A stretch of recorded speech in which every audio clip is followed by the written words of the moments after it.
YTN 정치기획 시리즈 당당당 총선편, 이번에는 인천 연수을로 가보겠습니다. 송도, 신도시를 포함하고 있는 연수을 지역구는 인천의 강남이라는 별명답게 지난 20년 동안 보수의 텃밭이었습니다. 다만 4년 전보다 대거 늘어난 젊은 인구가 어떤 선택을 할지에 따라 판세가 변할 수 있다는 관측도 나옵니다. 이승배 기자입니다.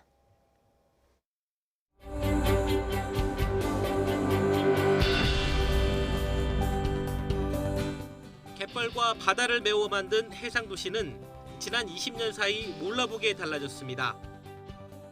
300m 높이 마철루와 국제무역센터, 그리고 도심 한가운데는 축구장 면적의 50배가 넘는 해수공원도 생겼습니다. 이곳 송도 국제 신도시는 인천 연수을 지역의 중심지입니다. 우리나라에선 처음으로 미국 대학교인 뉴욕 주립대가 생긴 곳인 만큼 국제학교도 많고 교육열도 높습니다. 그래서 인천에 강남이라는 별명이 붙었습니다. 학군이 우선 좀 이렇게 좋으니까 아무래도 학부모님들이 많으시고 이렇게 교육적인 것 때문에 그런 것 같은데. 역대 표심은 서울 강남처럼 보수 강세입니다. 지난 2000년부터 한나라당 황우여 의원이 내리 4번 당선되는 등 진보 진영에 자리를 내주지 않았습니다. 나는 보수 뽑지. 그러니까 왜? 그러니까 그 이유가 있을 거 아닙니까? 지역 발전 위해서 뭐 GTX 같은 거 끌어오는데 힘 많이 쓰고.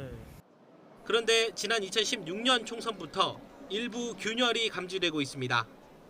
보수 후보인 민경욱 후보가 깃발을 꽂긴 했지만 19대 총선과 비교하면 2등과의 표 차이가 5,000표 수준으로 좁혀진 겁니다. 지역구가 갑과 을로 쪼개진 영향이 컸습니다. 특히 연수을은 전체 유권자 12만 명 가운데 절반 이상이 상대적으로 젊은 송도 사람으로 구성됐습니다. 그로부터 4년이 지난 지금 송도의 2040 인구 비중은 더 늘었습니다. 20대는 7천여 명, 30, 40대는 각각 10,000명이 넘게 증가한 겁니다.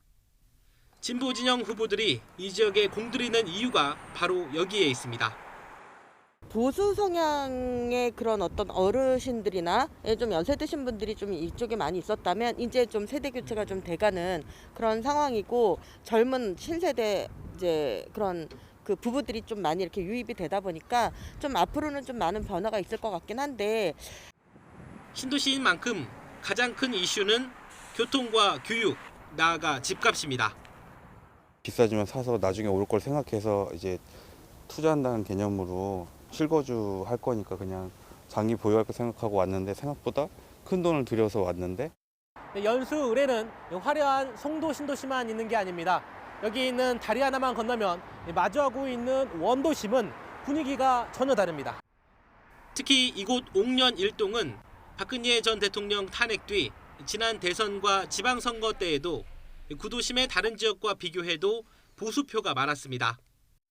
기복이 별로 없이 좀 연세가 드신 분들이 많이 나오시고 그렇기 때문에 변동은 별로 없죠. 지금 나이대가 어떻게 되세요? 뭐 70, 80 뭐 이런 분들이 거의 많이 나오시죠. 연하신 분들이 많아요. 그 중년대가 60 중년대 이렇게 후반기 이분들이 많이 나오시고요. 날이 갈수록 벌어지는 신도시와의 격차를 줄이는 것이 수건입니다. 어느 세월에 올지도 모르고 주위 환경이 너무 안 좋고 지금 발전하는 게 지금 더디고 많이 죽었어요, 시장 여기가. 이 구도심은 약간 제껴지는 거 뭐든지 할 때 예를 들면 도로를 하거나 뭘 예를 들어서 뭐 조형물을 만들더라도 그쪽 위주지 이쪽은 거의 신경 안 쓰시는 것 같다 보입니다.